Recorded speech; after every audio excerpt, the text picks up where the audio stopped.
Imagine, you're at a train station late at night. It's dark and quiet, and more than a little bit creepy. You're ready to get out of there and go home. Then, you see a strange figure approaching you. At first, you think it's some sort of animal, or maybe a child. But as the figure gets closer, you realize it's a young woman, and she has no legs. Instead, her body has been brutally severed in half at the waist. Despite this injury, she moves closer to you, walking on her hands at an astonishing speed. You try to run, but she catches up with you, lightning fast. The last thing you experience is the excruciating pain of your own legs being ripped off. This urban legend has circulated in Japan for at least half a century, probably even longer.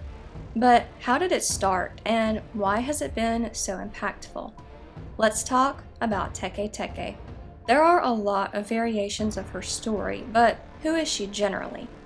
Teke Teke is classified as a yokai, supernatural creatures from Japanese folklore, as well as an onryo, or vengeful ghost. She was usually a schoolgirl or young woman who was hit by a train, ripping her legs off and leaving her with only an upper body. She gets around by walking on her hands, her name coming from the sound they make as she shuffles along the ground. She haunts urban areas like train stations and roads, finding her victims and chasing them down. You can't outrun her. Despite her lack of a lower body, she moves so fast she can outrun victims who are driving away in cars. Even if you somehow escape the first encounter, she'll find you eventually. Sometimes there are certain charms or incantations that can protect you, or you can get her to leave you alone by telling people about her story. But sometimes there's no escape. And when she does catch up to you, she's said to use a sickle or scythe to cut you in half. In some versions of the story, her victims become Teke Tekes themselves. But how did a living girl get to be a murderous ghost? In most versions of the story, she's a schoolgirl who either fell onto train tracks accidentally or jumped in an attempt to take her own life. Some accounts say she was bullied by her classmates, who pushed her onto the tracks as a prank, not realizing there was a train coming. So she returned from the grave to seek revenge on them, and maybe lash out at a few innocent parties along the way. There is another version where the Teke Teke has an actual human name, Kashima Reiko. In life, she was said to be an office worker in Muroran, a city on the Japanese island of Hokkaido shortly after World War II. Sadly, her life came to an end after she was sexually assaulted by American soldiers. When she was left for dead after the assault, she crawled to a set of railroad tracks and was hit by a train, which cut her in half. But the cold caused her blood vessels to contract, keeping her alive and conscious. Desperate for help, she crawled to the nearby train station, where she was seen by an attendant, but he simply covered her with a plastic tarp. It's not clear why he did this. Maybe he thought it was hopeless for her, or maybe he didn't want to help out of callousness. Either way, she died soon after. In another version of the story, she survived the assault, but her arms and legs had to be amputated. After that, she took her own life out of shame.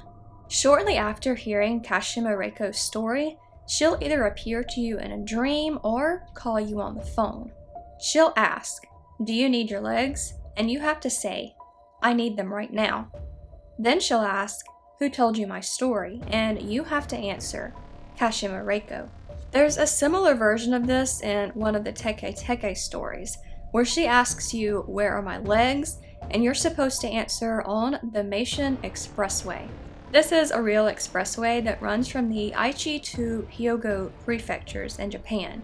And here is a very artistically illustrated and scientifically accurate illustration of where these two prefectures are. So if you answer Kashima Reiko's questions correctly, she might let you live. Or she might find you 3 days later anyway and still tear you in half. Personally, I don't think she sounds like a very fair ghost.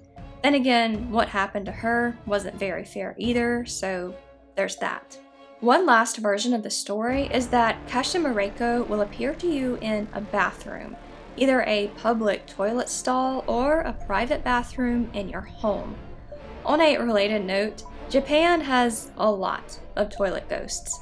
Like a lot. I thought this was strange, but then I thought about it some more and realized that public restrooms are kind of terrifying in their own special way. So the urban legends of Teke Teke and Kashima Reiko are almost certainly not true. There's no sufficient evidence backing up their claims, and the science behind Kashima Reiko being kept alive after injuries like hers is dubious. But if they're not true, then where did the stories come from? It's impossible to know the true origins of the legends. There are way too many different versions. But most sources I looked into seem to think they started cropping up in the post-World War II years. A few mentioned a supposed 1935 suicide that they might have sprung out from. I couldn't find any reliable sources that talked about the suicide, but what supposedly happened is that a woman jumped onto train tracks in an attempt to take her own life. She did eventually die, but stayed alive and lucid long enough to answer people's questions. And it's not hard to see why this legend has stuck around for so long. It taps into a lot of very real fears, including the one of trains and railway stations. I talked a lot about this fear in my video on Kisaragi Station, which you can watch up here. Trains are something that millions of people use on a daily basis. They're incredibly convenient and have come about from decades of scientific progress, but they can also represent death and danger. And the Kashima Reiko version of the legend highlights a very obvious issue. Remember, it cropped up just after World War II in Japan and involves a Japanese woman being assaulted by soldiers from the country that just defeated them. I'm not Japanese and I wasn't around during that time, but I can't imagine relations between the two countries were all sunshine and roses. The story could have represented very real fears of the time. There's also a gendered component to the story.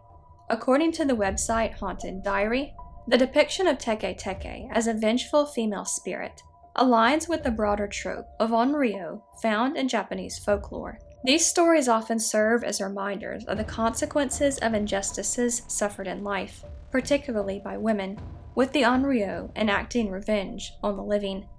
This could be interpreted as a reflection of societal discourse on gender, violence, and justice. Then there's the version of the legend that portrays Teke Teke as a bullied schoolgirl. When I heard this version, I immediately thought of Carmen Winstead, which is a similar urban legend that cropped up on social media in the early 2000s.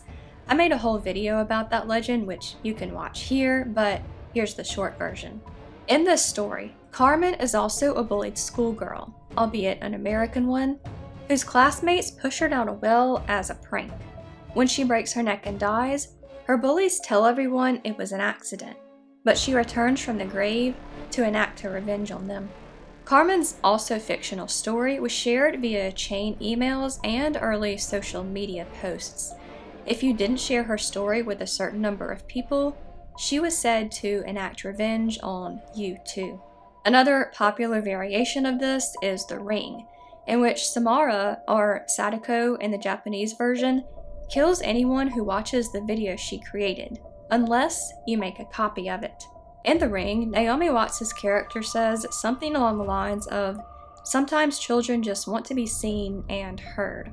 So this version of the story could be seen as a supernatural representation of a mistreated child crying out for attention and love. Teke Teke is one of the spookiest urban legends I've ever heard. It's about as old as the baby boomers, but even Gen Z continues to embrace it on social media. No doubt future generations will continue to do the same. Thanks for watching, and have a creepy day.